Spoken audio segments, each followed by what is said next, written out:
चलिए खबरों में आगे बढ़ेंगे। सूबे के डिप्टी सीएम ब्रजेश पाठक का प्रयागराज मामले पर बयान सामने आया। उन्होंने कहा कि हमारी सरकार प्रतिबद्धता के साथ अपराध और भ्रष्टाचार पर जीरो टॉलरेंस की नीति पर काम कर रही है। उन्होंने कहा कि प्रयागराज के सभी दोषी पकड़े जाएंगे, उन्हें कानून के तहत कड़ी से कड़ी सजा दी जाएगी। हमारी सरकार प्रतिबद्धता के साथ अपराध और भ्रष्टाचार पर जीरो टॉलरेंस की नीति के तहत काम कर रही है। प्रयागराज की घटना में सारे दोषी पकड़े जाएंगे और उन्हें कानून के तहत कड़ी से कड़ी सजा हम देने जा रहे हैं। पूरा प्रदेश जानता है और देश जानता है कि समाजवादी पार्टी अपराधियों को पुष्पित पल्लवित करने के लिए लगातार काम करती रही है। मैं अगर दूसरे शब्दों में कहूं तो अपराधियों की नर्सरी बनकर के पूरे देश में उभरी है।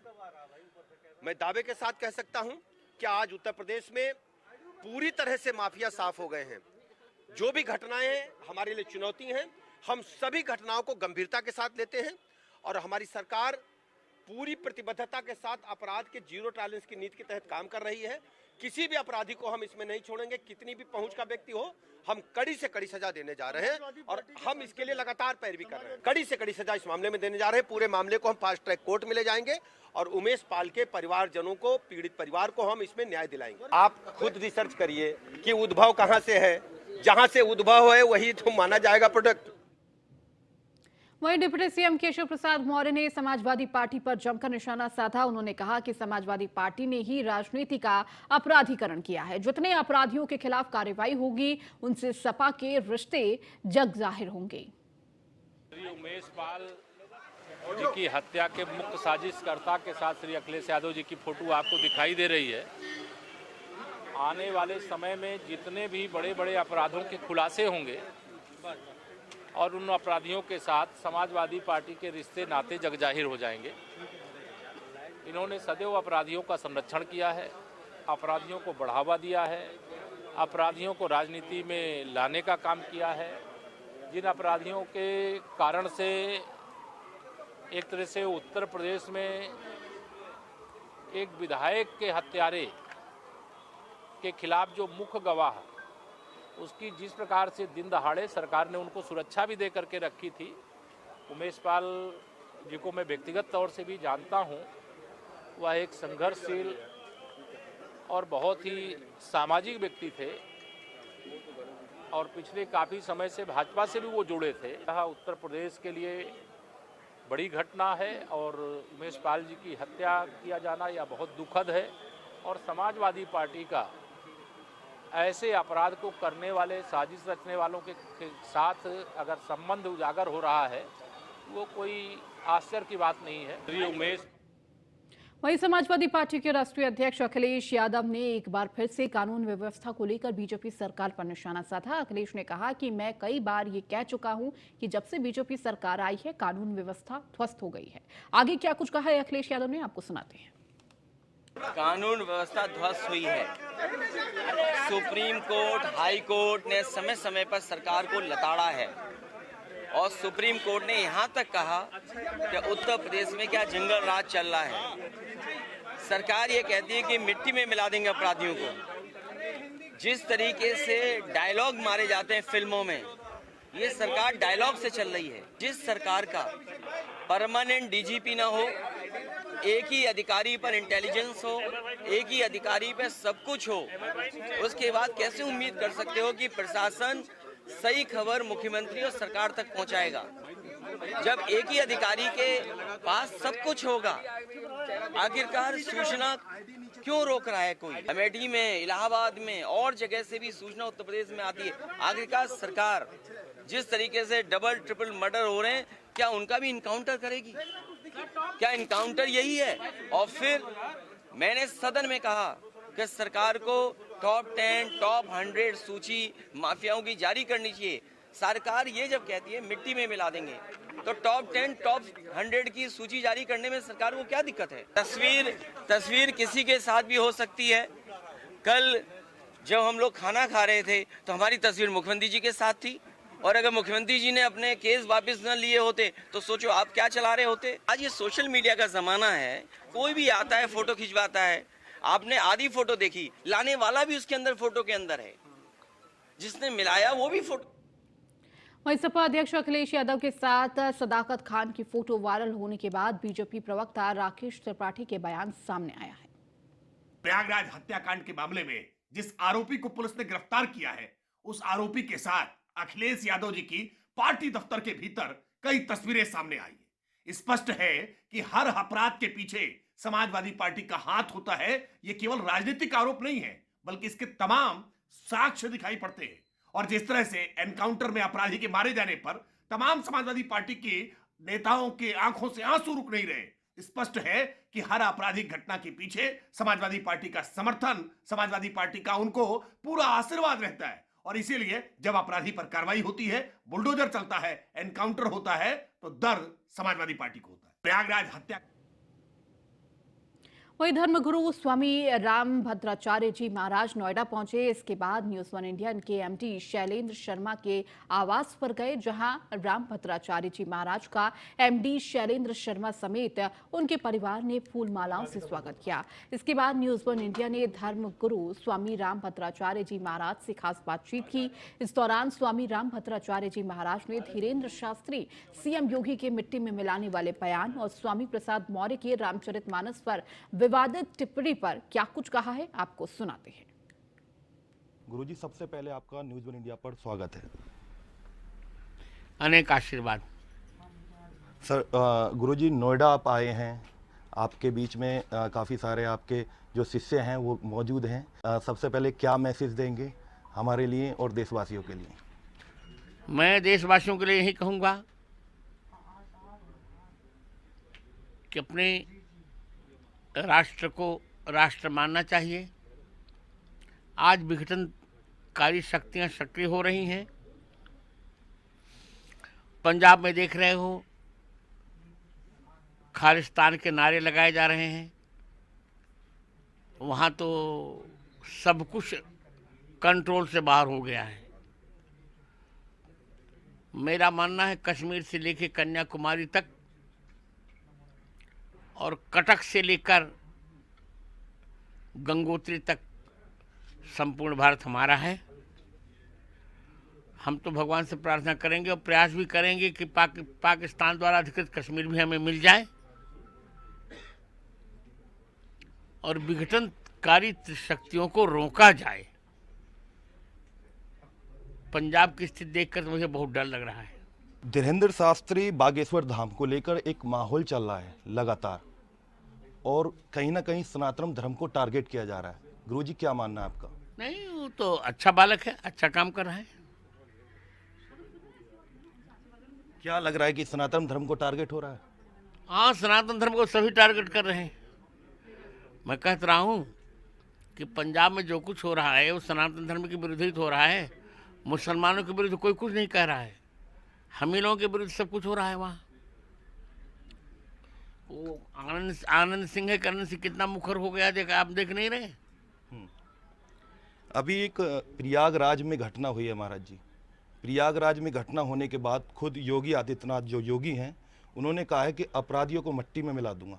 कितना सही मान रहे हैं? बिल्कुल ठीक कहा, और मिलाना भी चाहिए। उनका पूरा वक्तव्य मैंने सुन लिया, जबकि मैं तो विदेश में था, फिर भी वहाँ मैंने सुना। जो कुछ कहा योगी ने बहुत उचित कहा।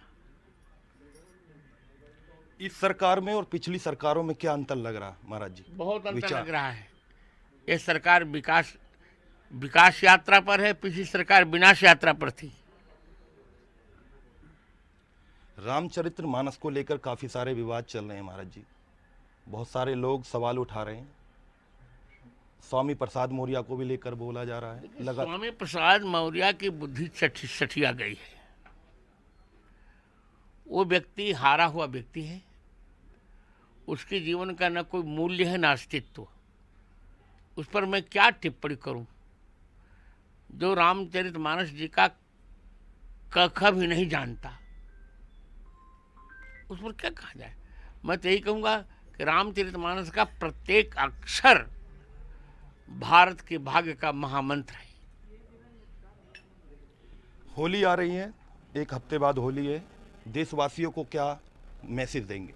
यही मैसेज दूंगा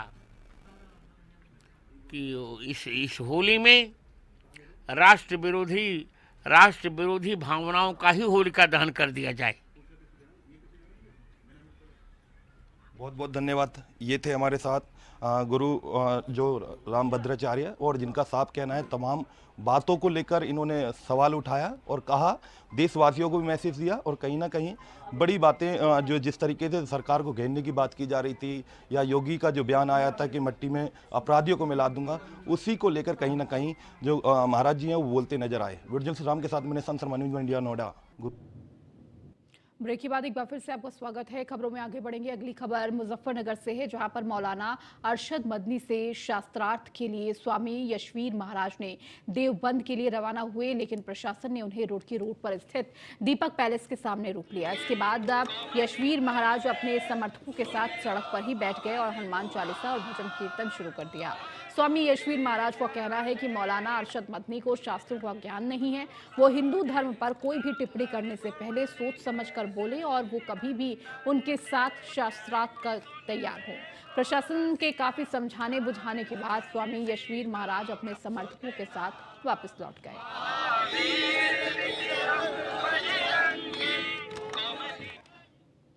वहीं ग्रेटर नोएडा में एक वीडियो तेजी से वायरल हो रहा है। बेखौफ युवक का हथियार लहराते वीडियो वायरल हो रहा है। युवक पर आरोप है कि पिस्टल लहराकर रील बनाकर लोगों में डर का माहौल पैदा कर रहा है। वीडियो वायरल होने के बाद थाना सूरजपुर पुलिस जांच में जुट गई है।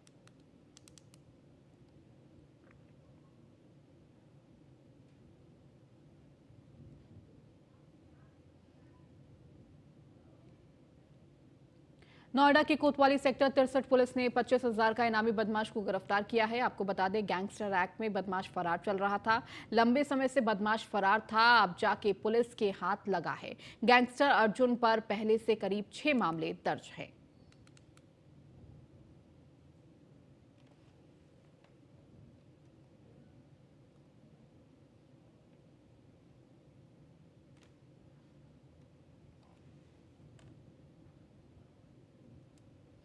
गाजियाबाद में बिगड़ैल कार सवार शहजादे सड़कों पर हुड़दंग मचा रहे हैं। एक दो नहीं बल्कि 3 गाड़ियों में एक साथ हुड़दंग मचा रहे हैं। बड़ा सवाल ये है कि इतने व्यस्त रोड पर पुलिस के इशारे कैसे बच गए।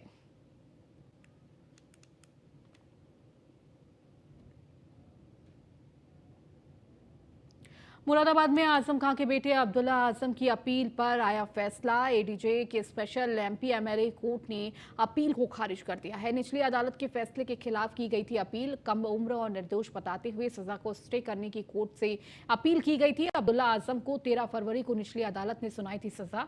थाना चरलैट के मुकदमे में 2 साल की सुनाई गई थी सजा। सजा के बाद अब्दुल्ला आजम की विधानसभा सदस्यता रद्द हो चुकी है। अब्दुल्ला आजम की तरफ से अपील दायर की गई थी, जिसमें एक अलग से ये प्रार्थना पत्र स्थगन का लेके आए थे सजा को स्थगन करने के लिए, लेकिन माननीय न्यायालय द्वारा दोनों पक्षों की बहस सुनने के पश्चात इनका स्थगन प्रार्थना पत्र आज निरस्त कर दिया है। अपील हेतु अग्रिम तिथि 15/3 नियत की गई है, जिस पर आगे सुनवाई होगी। किस ग्राउंड पर निरस्त किया गया है? दोनों पक्षों को सुना था, अदालत ने पर्याप्त ग्राउंड मानी कि सजा इनको जो करी गई है वो सही करी गई है। फिलहाल इसमें स्थगन नहीं दिया जा सकता। बाकी निर्णय का पूर्ण अवलोकन अभी पूरे तरीके। गाजियाबाद के हिंडन नदी में स्वच्छता अभियान चलाया गया। हजारों की संख्या में श्रद्धालुओं ने हिस्सा लिया और साथ ही हिंडन नदी के छठ घाट की सफाई अभियान चलाया गया। गौरतलब है कि संत निरंकारी मिशन की आज़ादी के अमृत महोत्सव के अवसर पर सदगुरु माता सुदीक्षा जी महाराज की निरंकारी राज पिताजी के पावन जन्मदिन के उपलक्ष्य पर आज हिंडन नदी छठ घाट पर अमृत परियोजना के तहत स्वच्छ जल स्वच्छ मन का शुभारंभ किया गया। न्यूज़ 1 इंडिया की संवाददाता प्रिया राणा ने मौके का जायजा लिया।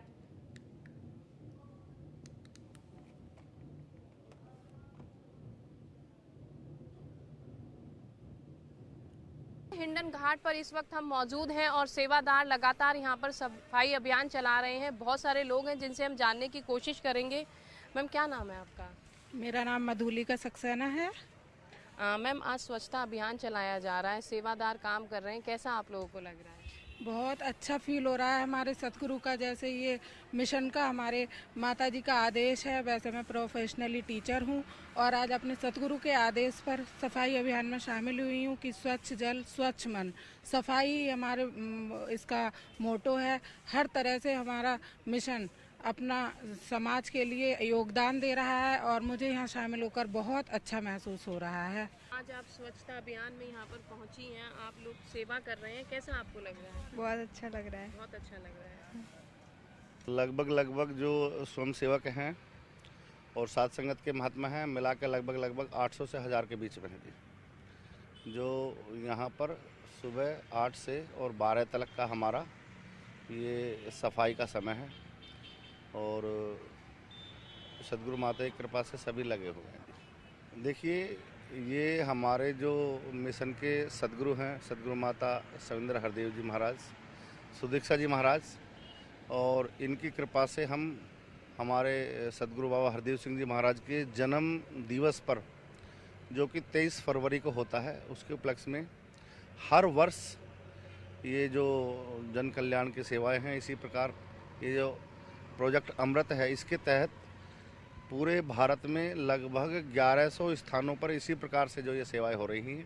काफ़ी अच्छा लगता है ये देखकर कि जहाँ पे पूरी की पूरी दुनिया, जहाँ यंगस्टर्स हमारे एक तरफ दारूबाजी और इन सब चीज़ों में है, वहाँ पे हमारे लिए जो सिखलाई आ रही है वो यही है कि सदगुरु के आदेश के अनुसार चलना है, अपनी ज़िंदगी अच्छी बना के रखनी है। तो बस वही कोशिश है। मन में आज सच कुछ विचार नहीं है, क्योंकि जब हम गुरु का आदेश मान लेते हैं तो अपने सारे जितने भी हमारे थॉट्स होते हैं उसको साइड में रख कर हमें मानना है। तो ऐसा सच कुछ होना नहीं चाहिए दिमाग में, अगर आता है तो बख्श लेना कर। सबसे बड़ी बात देखिए, अलग अलग प्रोफेशन से यहाँ पर लोग आए हैं, चाहे हम एडवोकेट्स की बात करें, टीचर्स की बात करें, बिजनेसमैन की बात करें, तो देखिए जो ये सेवा है निस्वार्थ भाव से की जाती है। और आप तस्वीरों में देख रहे होंगे कि किस तरीके से यहाँ पर सेवा जो है हिंडन के छठ घाट पर सफाई अभियान चलाकर की जा रही है। कैमरामैन राम त्रिपाठी के साथ मैं प्रिया राणा, गाजियाबाद। हिंडन घाट। वहीं बिहार के राज्यपाल नोएडा कैलाश हॉस्पिटल पहुंचे, जहां कैलाश हॉस्पिटल पहुंचकर हिमाचल प्रदेश के राज्यपाल शिव प्रताप शुक्ला का हाल जाना। आपको बताते चले कि हिमाचल प्रदेश के राज्यपाल शिव प्रताप शुक्ला के सीने में दर्द होने पर कैलाश हॉस्पिटल में भर्ती। नोएडा के सेक्टर 27 कैलाश हॉस्पिटल के चारों ओर सुरक्षा में पुलिस बल लगी है।